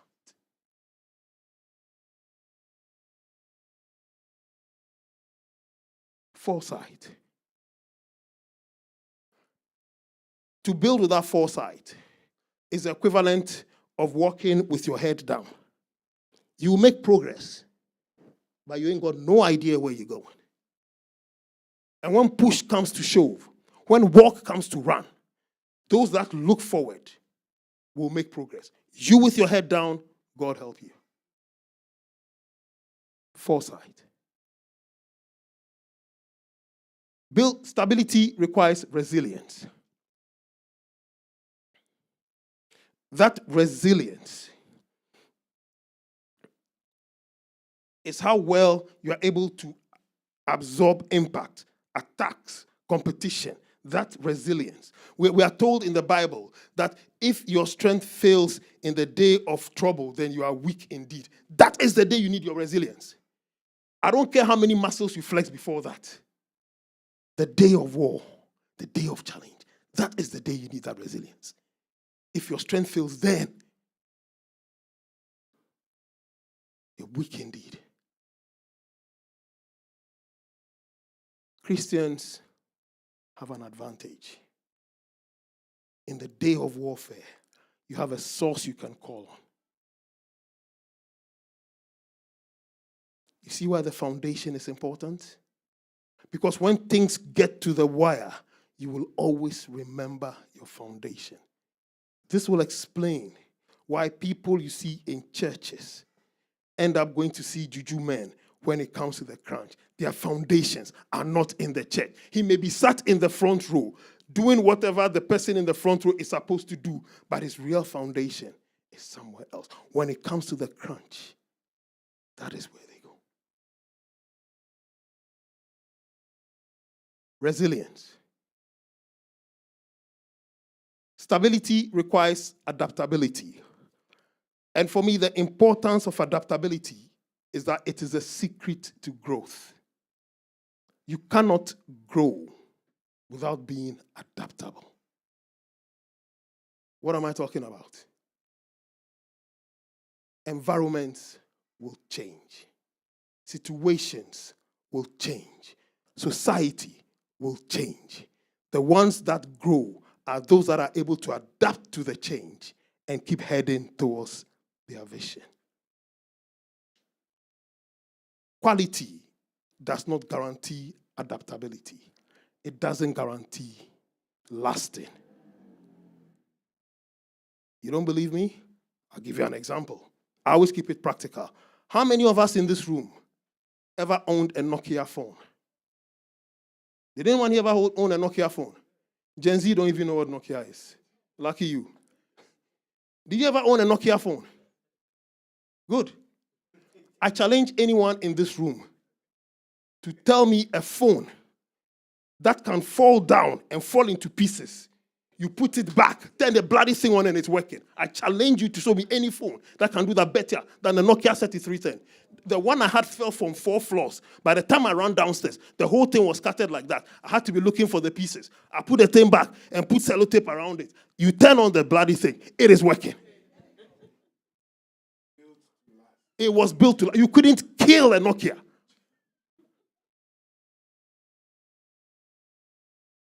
But as I speak today, where is Nokia? Good. They didn't adapt. It's a young phone, yes. They didn't adapt. Adaptability. How many people remember BlueBerry? BlackBerry. Yeah? You remember that phone? Huh? When it came out, it was a phone for business people. In fact, when you saw people holding the other phones, you looked down on them. Huh? I remember one of my jobs, they handed me a BlackBerry like that. Look. You guys don't know. You were the man. Hey, it had a keyboard. They slant the keyboard like that. And the screen is there like that. And then when you sit on the train, you rush hour, the train is full. You sit on the train like that, and you take out your BlackBerry, and you start. Bing, bing, bing, bing, bing, bing, bing. You are the man. You are the man. Anyone saw you handling a BlackBerry, the assumption was you were a business executive because it was given to business executives. You handled a BlackBerry, you were the man. Where is BlackBerry today? Where is BlackBerry today? Adaptability. Adaptability. The ability to adapt to the changes in your environment. Because like it or not, your environment will change. We'll talk more about this on Saturday when we come to look at careers. But adaptability is a secret to growth. You cannot grow a mission. You cannot grow a project. You cannot even grow yourself without being adaptable. Because the only constant in life is change. And as long as change happens, you will need to be adaptable. So where people love to think that they clear one obstacle or they make one achievement, and that is that, think again. Think again. In fact, in today's information world, things are running like no one's business.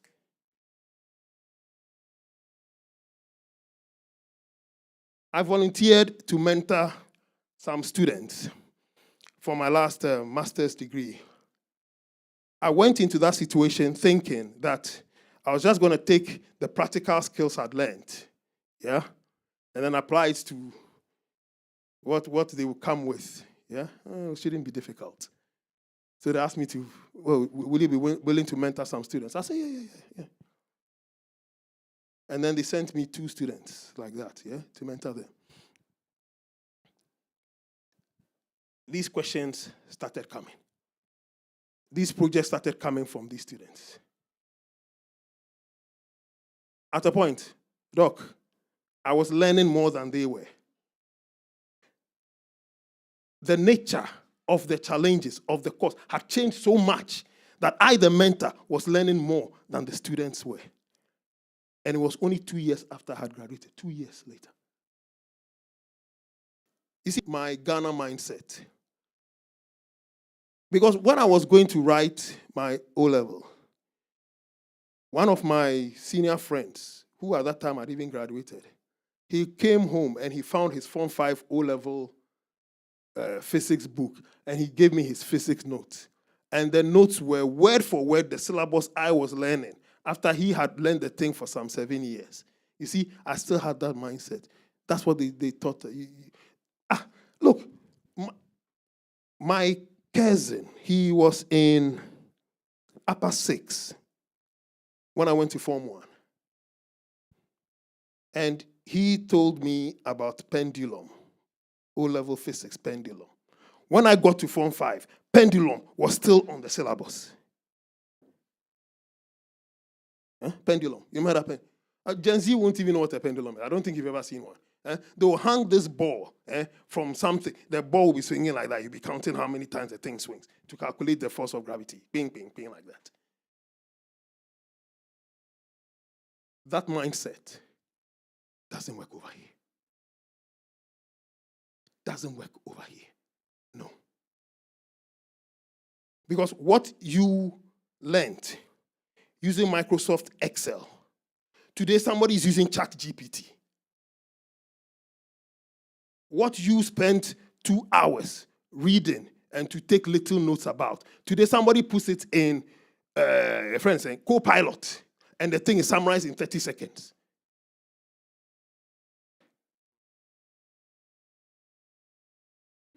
When I started training in my field, we still had these books. We call them 12-column cash books. They were big, huge, horrible things. And in fact, when you were the junior in the firm, your job was carrying those things behind your seniors up and down stairs. Mama G is laughing. She knows, look, you be holding the files like that, carrying them up and down the stairs like that. 12-column, the horribly long, big, you open the book.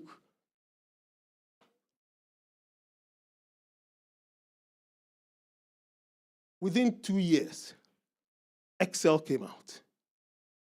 What was being done in 12-column cash books, young people like me were doing within 30 minutes using Excel, putting formulas in, whacking the things across like that.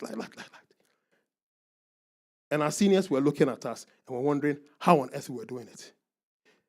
Those that chose to adapt went and learned Excel. Those that chose not to adapt tried to stick to the cash books.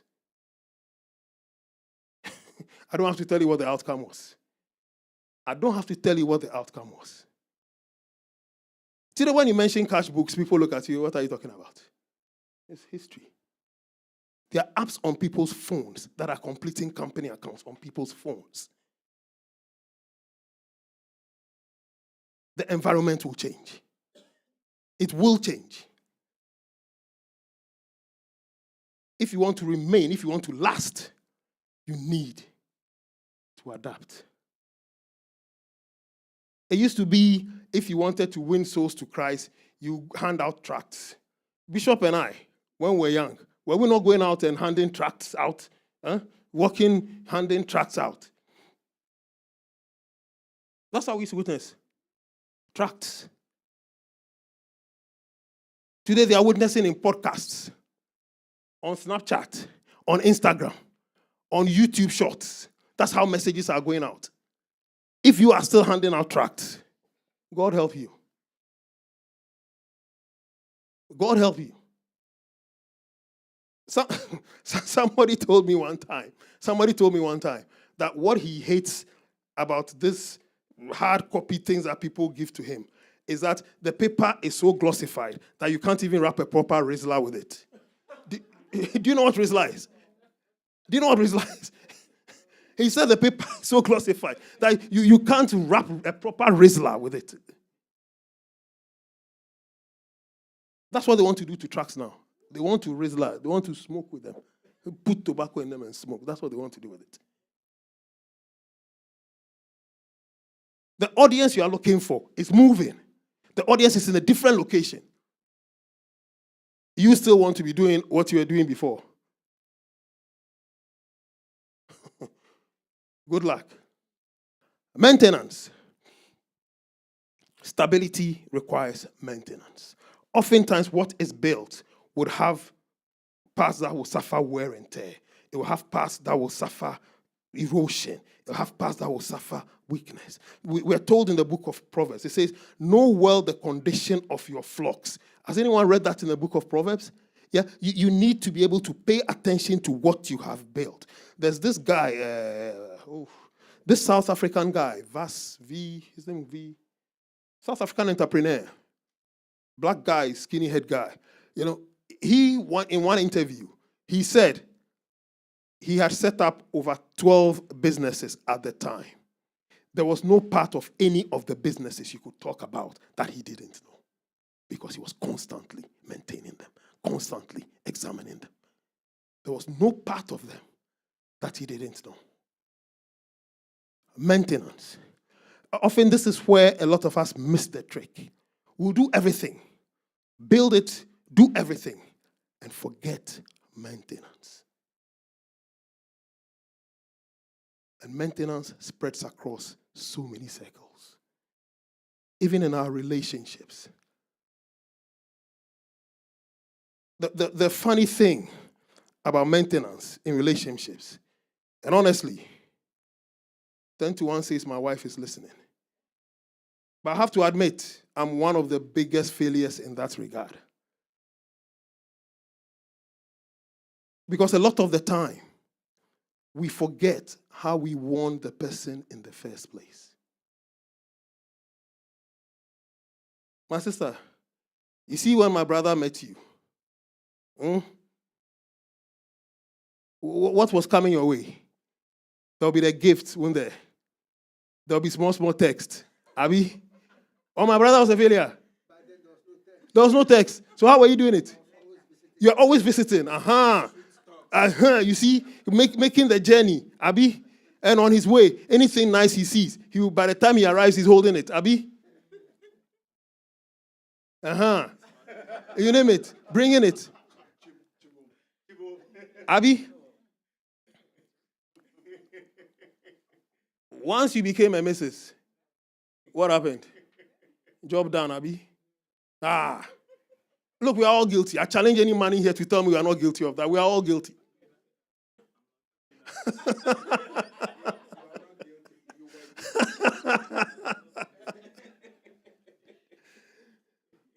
Maintenance cuts across all circles. Anything that you put effort into building or achieving, you need to learn to maintain. Because without maintenance, it will fall apart. Succession. Stability particularly in organizations, requires succession planning. And this is where the ministers don't like it when I tell them this. But like it or not, no matter how much effort and sacrifice you made to establish your church or your ministry, a time will come when you'll have to hand over to somebody else. Like it or not. So the earlier you plan for succession, the better. Some of our people come with this God complex. They want to be forever there. I remember, was it that guy, Hufe Boigny? He ruled the country till he died. When he came, he stayed on the bloody throne till he died. Look, that guy who was prophesying in Ghana when his building collapsed in Nigeria, what was his name? Yeah, whatever his name is. But this guy had a ministry where he hadn't planned succession. He dies suddenly. What happens to the ministry? It collapses. They split into 3 different forms because the succession thinking had not been there. Like it or not, if what you have built is a system or an organization, a time will come when you'll have to hand over to somebody else.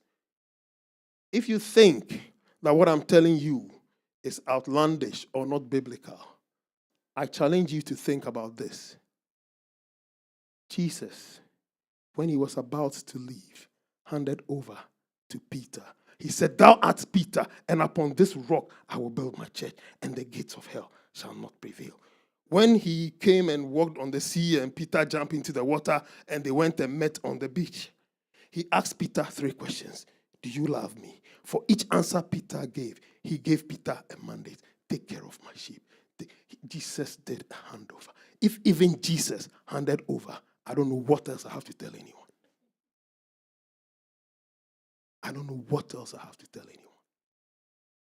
But stability requires succession. The final thing stability requires is discontent. And this is interesting.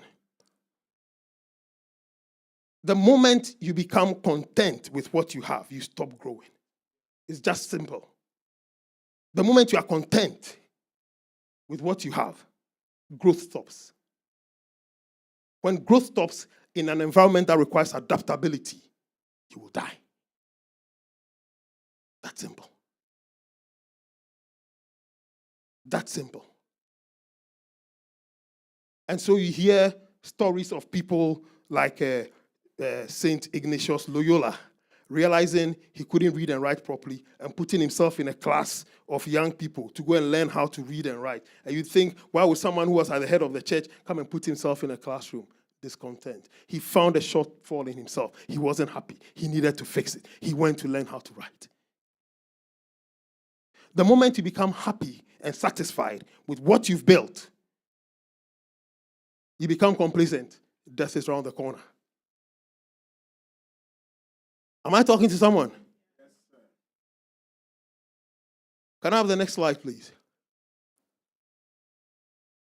So, we see people building a wall. Tomorrow. I keep telling you not to miss tomorrow, and it's very important. Tomorrow, we're going to go deep, very deep, into a very important topic that fell on my heart when I was planning for this seminar. I was planning all kinds of things, and this wouldn't just go away. So I decided finally to just focus on it. But tomorrow, if you guys don't drive me out of here with knives and sticks tomorrow, you'll never sack me from here. I'm telling you. But all the principles that we have looked at today, we will explore tomorrow, we'll explore on Saturday, and we'll explore even further on Sunday. But what I want to leave you with is just this image of people working at a wall. I want you to observe something. The wall they are working at has 3 different types of brickwork. There are 4 different workers doing 4 different things. And the top corner of the wall is broken. Yet we have workers working on the wall. Are we building to last, or are we building to fail? We'll talk more tomorrow. Bless you all. We hope you enjoyed our Grace Impact conference. Make sure to join us again tomorrow and receive